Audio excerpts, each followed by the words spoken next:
What really happened on the 18th of February 1930? Come with me and let's find out. Ready, mensch?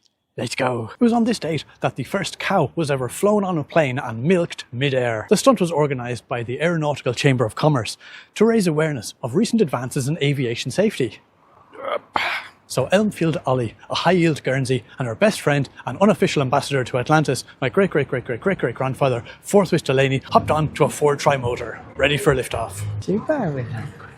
Unbeknownst to them both, the 31st President of the United States, Herbert Hoover, was also on board, flying the plane. Hoover was a real food dictator and couldn't bear the thought of a cow flying through the air dispensing free milk whenever she wanted to without asking him. It went against everything he stood for. His plan was to hijack the plane and take them all to Belgium, where he could be Dairy King. Luckily, Forthwith Delaney had a sixth sense for shenanigans. He saw the way Hoover was licking his lips as the milk pail filled, and he knew something was up. The first thing to do was to get rid of the milk. Luckily, the Aeronautical Chamber of Commerce had done its work thoroughly, and there were enough little cartons to fill up all the milk. Plus, each carton came with its own little parachute in case of an emergency. Forthwith filled them all up and then threw them out the door. Then he told Ollie to bend her knees and roll when she hit the ground, and he pushed her out too. That just left Hoover to be dealt with. Herbert Hoover had counted on there being plenty of milk on board and had skipped breakfast. Weak with hunger, he hardly put up any fight at all, and then he pretended to faint. When Delaney was distracted, he put on his own little parachute which he'd brought himself and leapt out the door, leaving Delaney no choice. The plane was already dangerously close to Belgium, and there wasn't enough fuel to get back. Knowing he couldn't be captured by the Belgians, he grabbed the plane stick and pulled it until her nose faced out over the wide blue ocean once again, and he flew into the sun.